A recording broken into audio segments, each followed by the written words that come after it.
TigerDetails.com. Jerit Rose here with Julie Boudwin, getting ready for a bye week for LSU off of that loss to Auburn, but a big positive weekend on the recruiting trail for the Tigers as they try and finish up this 2021 class. Sage Ryan commits, and then Jack Bech. Julie, what's kind of your takeaway on that weekend that was so negative on the field and so heavily criticized, but a huge win to start the weekend recruiting-wise, and then add another one on Sunday? Right. I think this recruiting weekend kind of saved at least recruiting fans because the on-field play just wasn't there. So luckily, LSU won that Sage Ryan battle, because I don't know how much more of a meltdown some of these fans could have taken away from this weekend. But overall, I mean, you start with Matthew Langlois, then you go to Sage, and then you finish the weekend with Jack Bech. I mean, it's just an incredible weekend, keeping the Louisiana guys home, putting the fence up around Louisiana, like Coach O always says. And so it was a big weekend. I mean, they're not done yet. A couple of spots left. I think there's 21 commitments thus far in the 2021 class. So LSU's still got a little bit of work to do before this early signing period in December.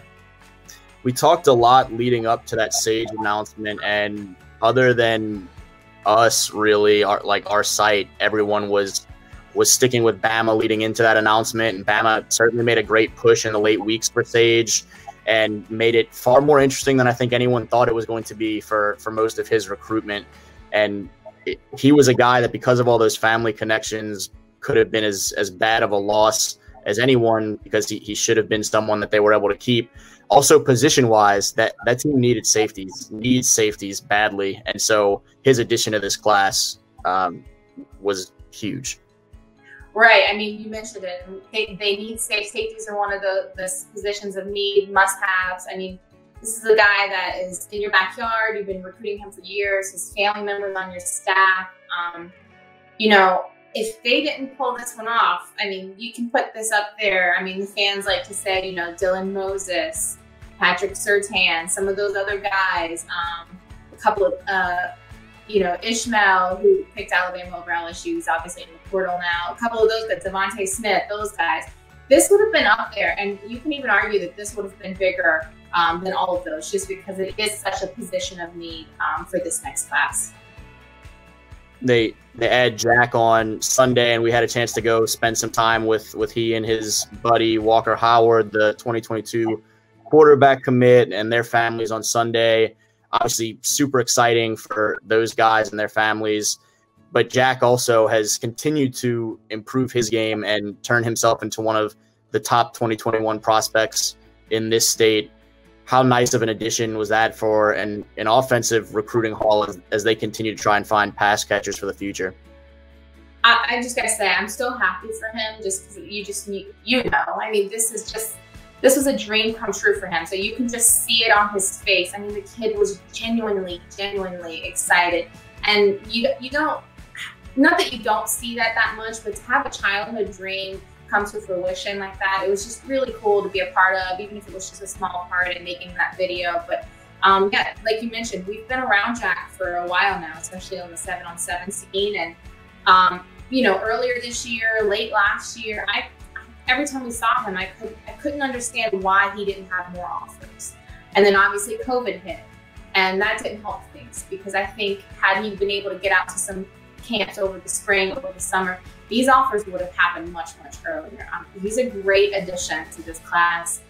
He's, depending on how big he gets, we'll see him maybe in that Thad Moss role, the tight end, receiver, kind of a little bit of what LSU's doing with Gilbert right now. But he's a great addition to the wide receiver class, and bringing in guys like JoJo and Dion, and obviously Chris Hilton. So a good group of wide receivers, and they may not be done in that part of the 2021 class. We'll just have to see.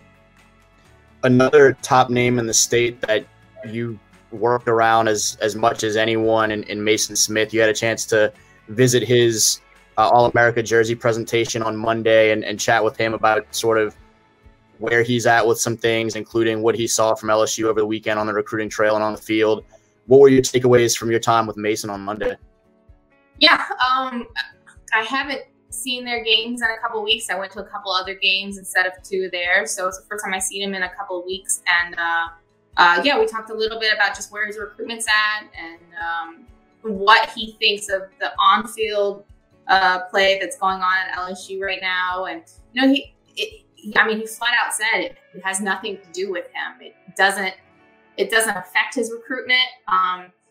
If anything, I don't want to say it helps it, but if anything, when some of these guys see that kind of stuff, and this is not just Maason, these are some other recruits also out there that I've had conversations with, they see that and they see an opportunity for early playing time. So I don't want to say it helps, but I mean, these are guys, I mean, in today's day and age, and I think you know this too, a lot of these guys coming in, they want to get on the field early. That's why you see so much activity in the transfer portal, obviously, just because they want to get on the field and they want to get on the field early. So it doesn't hurt LSU's chances with Maason, and I don't think it's going to hurt LSU's chances with a lot of these guys. I mean, you take Tristan Leigh, for example. That's another guy. He wants to get on the field as soon as possible, and that's another position that LSU needs to fill in this recruiting class. So I don't see what's happening on the field hurting LSU's chances in landing some of these premier players.